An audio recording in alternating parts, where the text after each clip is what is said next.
Que ce soit en conventionnel ou en régie biologique, le meilleur ami du producteur, c'est le pulvérisateur. C'est lui qui fait la précision du produit, la distribution égale dans le feuillage. Ça prend vraiment... C'est l'équipement principal là, du producteur. Là.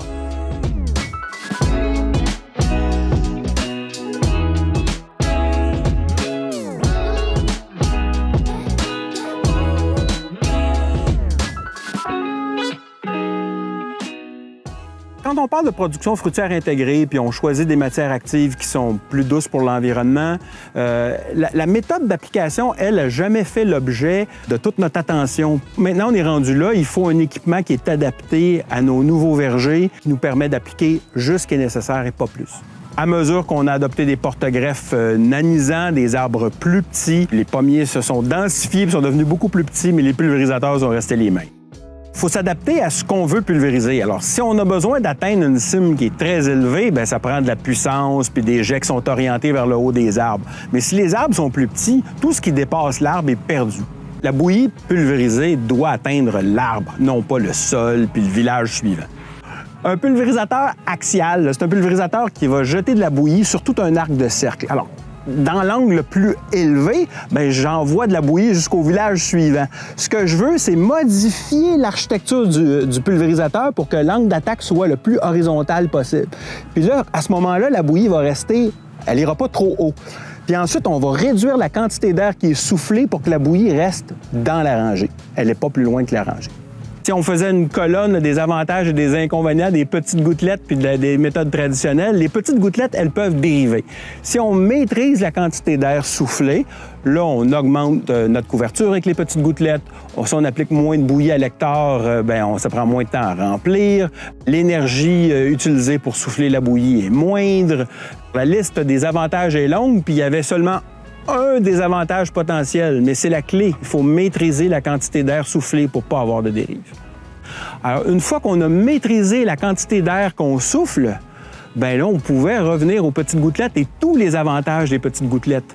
Meilleure couverture, ça prend moins d'énergie pour souffler la bouillie, les pulvérisateurs font moins de bruit. Quand on optimise la quantité de bouillie qui est appliquée, la bouillie par unité de surface de feuillage, en fait, va augmenter par rapport à ce qu'on faisait avant. Donc, il y a moyen de diminuer la dose appliquée puis maintenir le même niveau de répression des ravageurs.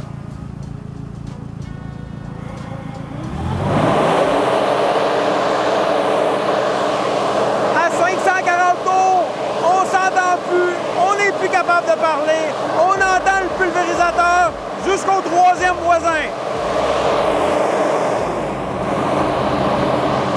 À 350 tours, il est très possible que j'entende pas mon voisin qui est en train de traiter. C'est ça la clé.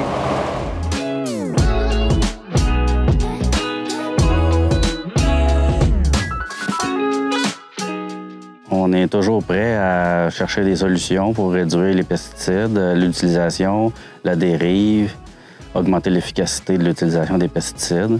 Appliquer des pesticides, c'est pas notre passe-temps préféré, mais malheureusement, on passe pratiquement plus d'heures qu'avant, même en mettant moins de pesticides, parce qu'on est plus ciblé maintenant.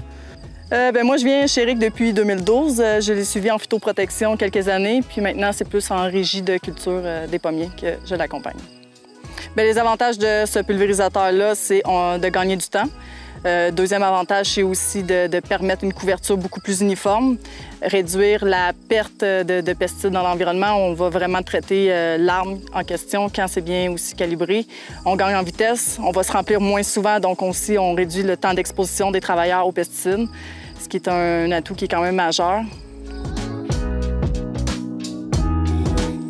C'est certain qu'un pulvérisateur avec le débit d'air optimisé, avec une tour qui lance vraiment la bouillie à la bonne place, comparativement à un axial qui, lui, va autant en haut presque que les côtés. Toute la bouillie qui n'est pas utilisée, qui dérive, on peut l'utiliser directement dans les arbres. Bon, on a avancement plus rapide égale économie de fuel, économie de temps. On sait que des fois, au printemps, pour la tavelure, on est coincé entre deux averses.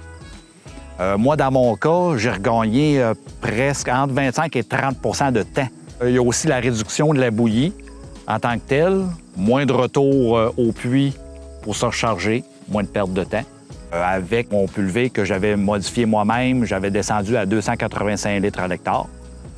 Avec celui qui est fourni par l'IRDA, on fonctionne à 185 litres à l'hectare.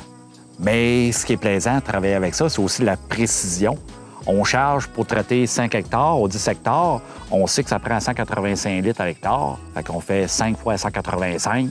Ça arrive toujours égal. On arrive au bout des rangées. On arrive à zéro. On n'a pas manqué pour les arbres, mais on arrive toujours à zéro. Puis ça, c'est application après application. Traditionnellement, un pulvérisateur, là, on opérait ça à 540 tours parce qu'il y a une ligne sur le tracteur qui dit 540 tours. Il faut penser autrement. Il faut dire, j'ai pas besoin de toute cette aire-là. Alors, il y a une plage, effectivement, où est-ce que selon les conditions météorologiques puis la canopée qu'on a à couvrir, bien, entre 350 puis 460 tours, on va souffler suffisamment d'air pour atteindre notre cible. Il faut apprendre à se servir de ces outils-là. Une fois qu'on a compris le principe, ça s'applique très facilement. Puis les producteurs à qui on a montré, des fois, on voit un soleil dans leurs yeux, ils font comme « Ah, oui! » Puis là, maintenant, je vais toujours le faire comme ça. Bon, c'est sûr que le prix, ça fait peur un peu, là, 30-35 000, alors qu'on peut en avoir d'autres à 15-18 000. C'est 1000 litres de diesel économisés par année, là. Mais ça, on le repaye, là. On sait qu'un pulvé, c'est bon environ 10 ans. Juste en économie de temps et de fuel, on fait une bonne partie du paiement. En fait, je pense que si j'étais pomicultrice, là, c'est certain que mon outil de travail, c'est le pulvérisateur. Le tracteur me sert à déplacer mon outil de travail, mais ce qui est le plus important, je pense, c'est mes qualités de pulvérisation. Le tracteur, c'est un véhicule qui me permet d'atteindre ça.